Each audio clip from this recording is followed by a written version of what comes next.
ত্রয়োদশ অধ্যায়। প্রকৃতি, পুরুষ, বিবেক যোগ। দেহ, আত্মা এবং উভয়েরও ঊর্ধ্বে পরমাত্মার পার্থক্য যিনি উপলব্ধি করতে পারেন, তিনি এই জড়জগৎ থেকে মুক্তি লাভে সক্ষম হন। अर्जुन उवाच प्रकृतिं पुरुषं चैव क्षेत्रं क्षेत्रज्ञमेव च एतद् वेदितुमिच्छामि ज्ञानं ज्ञेयं च केशव।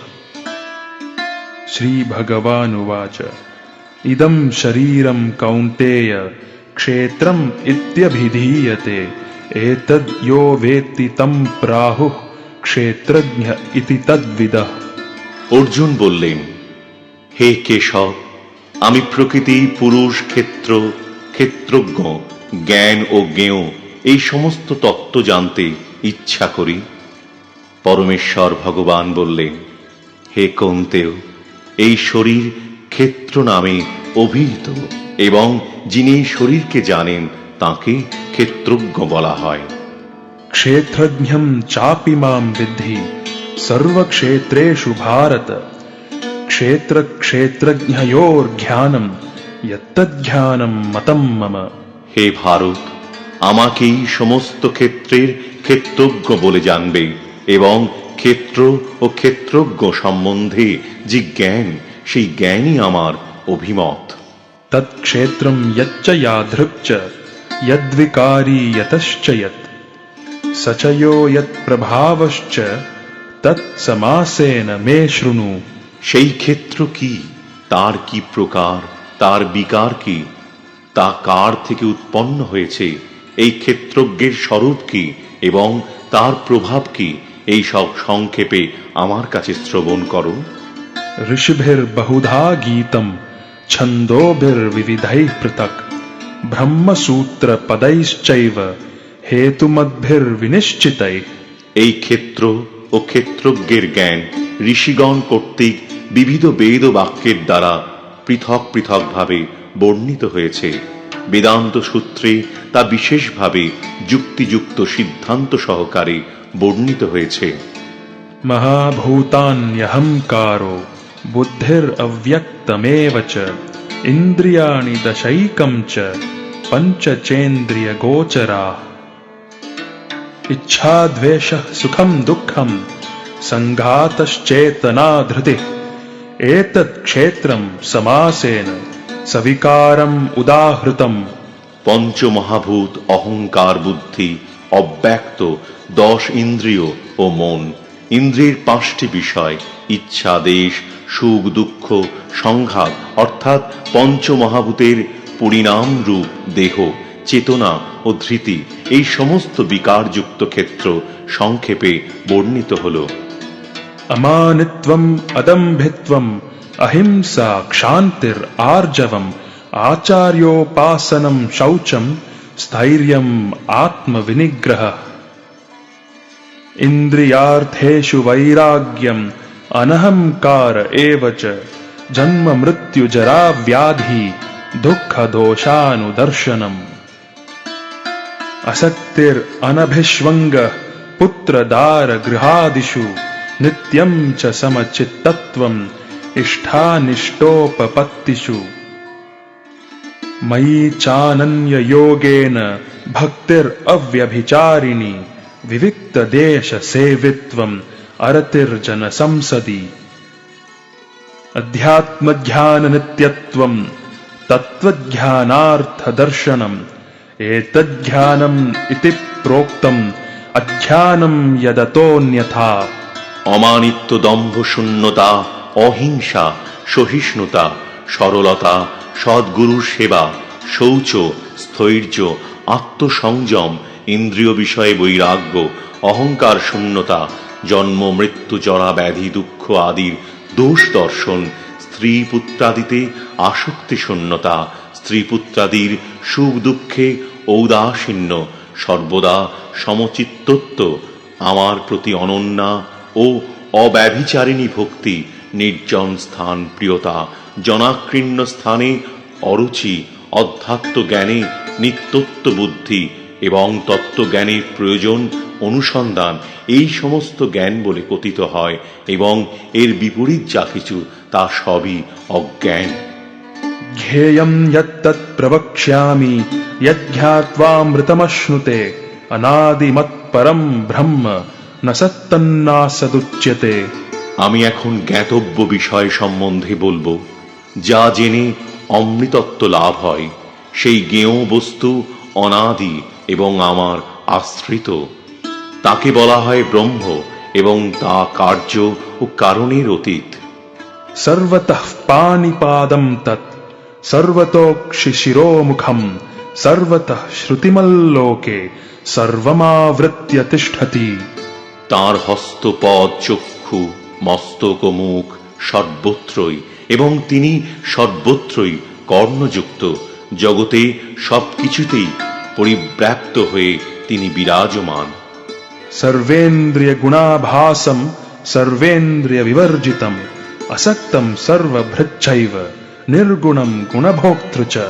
সেই পরমাত্মা সমস্ত ইন্দ্রিয়ের প্রকাশক, তবুও তিনি সমস্ত ইন্দ্রিয় বিবর্জিত। যদিও তিনি সকলের পালক, তবুও তিনি সম্পূর্ণ অনাসক্ত। তিনি প্রকৃতির গুণের অতীত, তবুও তিনি সমস্ত গুণের ঈশ্বর।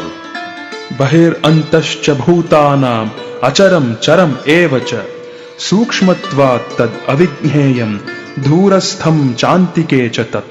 সেই পরম তত্ত্ব সমস্ত ভূতের অন্তরে ও বাহিরে বর্তমান। তাঁর থেকেই সমস্ত চরাচর। অত্যন্ত সূক্ষ্মতা হেতু তিনি অবিজ্ঞেয়। যদিও তিনি বহুদূরে অবস্থিত, কিন্তু তবুও তিনি সকলের অত্যন্ত নিকটে। অবিভক্তম চ ভূতেষু বিভক্তম ইব চ স্থিতম ভূতভর্তৃ চ তজ্ঞেয়ম গ্রসিষ্ণু প্রভবিষ্ণু চ। পরমাত্মাকে যদিও সমস্ত ভূতে বিভক্ত রূপে বোধ হয়, কিন্তু তিনি অবিভক্ত। যদিও তিনি সর্বভূতের পালক, তবুও তাঁকে সংহারকর্তা ও সৃষ্টিকর্তা বলে জানবে। জ্যোতিষামপি তজ্জ্যোতিষ তমসঃ পরমুচ্যতে জ্ঞানম জ্ঞেয়ম জ্ঞানগম্যম হৃদি সর্বস্য বিষ্ঠিতম। তিনি সমস্ত জ্যোতিষ্কের পরম জ্যোতি। তাকে সমস্ত অন্ধকারের অতীত অব্যক্ত স্বরূপ বলা হয়।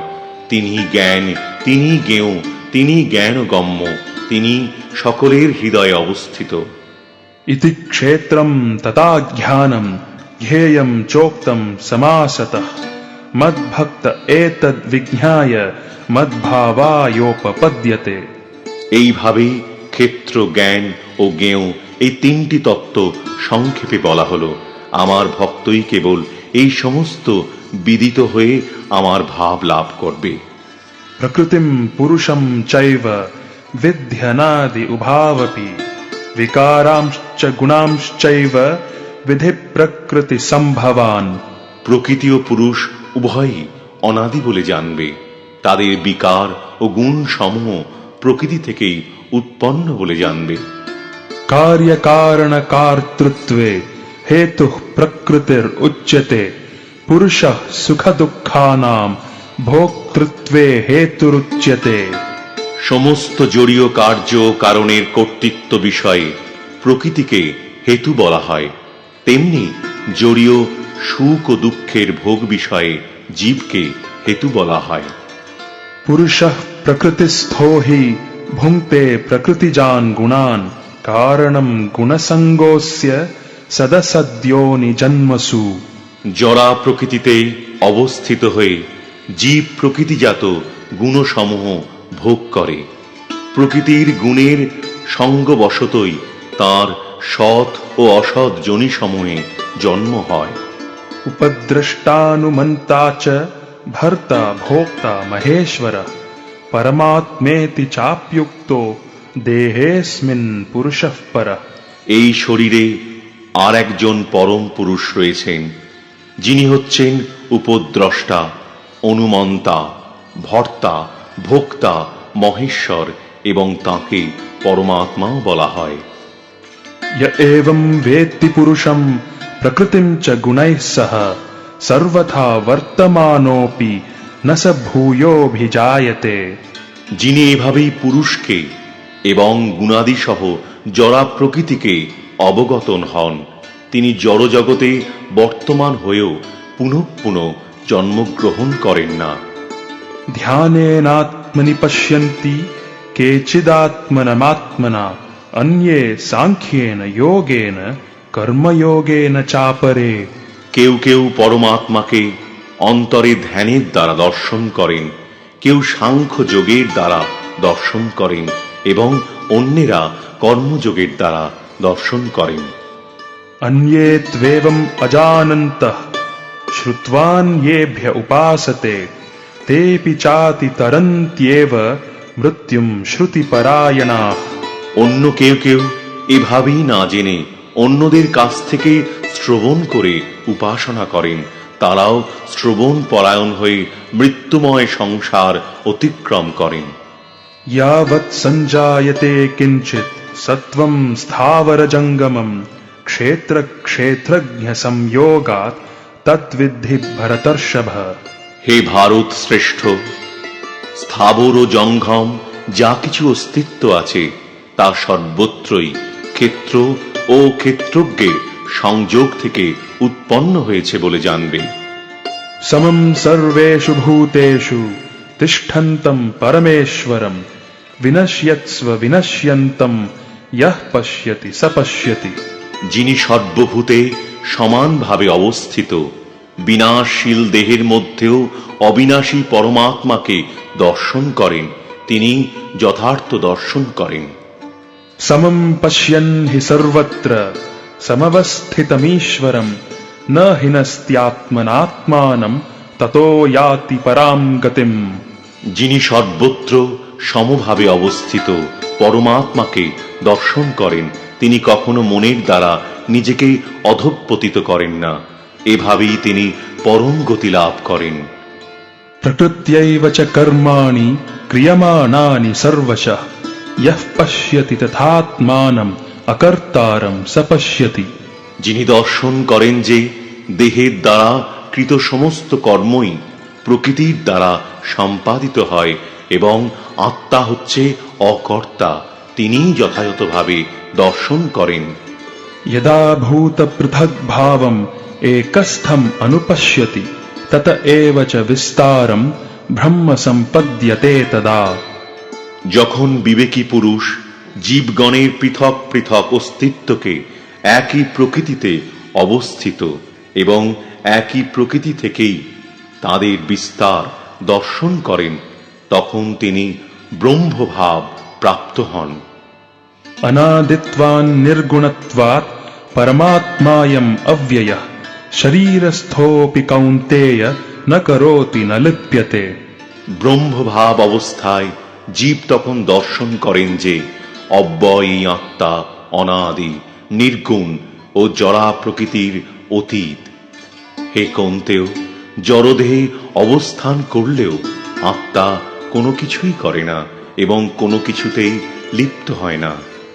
यथा सर्वगतं सौक्ष्म्याद् आकाशं नोपलिप्यते सर्वत्रावस्थितो देहे तथात्मा नोपलिप्यते। আকাশ যেমন সর্বগত হয়েও সূক্ষ্মতা হেতু অন্য বস্তুতে লিপ্ত হয় না, তেমনি ব্রহ্মদর্শন সম্পন্ন জীবাত্মা দেহে অবস্থিত হয়েও দেহধর্মে লিপ্ত হন না।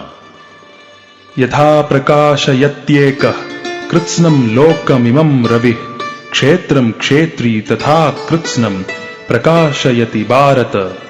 হে ভারত, এক সূর্য যেমন সমগ্র জগৎকে প্রকাশ করে, সেই রকম ক্ষেত্রী আত্মাও সমগ্র ক্ষেত্রকে প্রকাশ করে। क्षेत्र क्षेत्रज्ञयोरेवम् अन्तरं ज्ञानचक्षुषा भूत प्रकृति मोक्षं च ये विदुर्यान्ति ते परम्। যারা এইভাবেই জ্ঞান চক্ষুর দ্বারা ক্ষেত্র ও ক্ষেত্রজ্ঞের পার্থক্য জানেন এবং জড়া প্রকৃতির বন্ধন থেকে জীবগণের মুক্তি হওয়ার পন্থা জানেন, তারা পরম গতি লাভ করেন।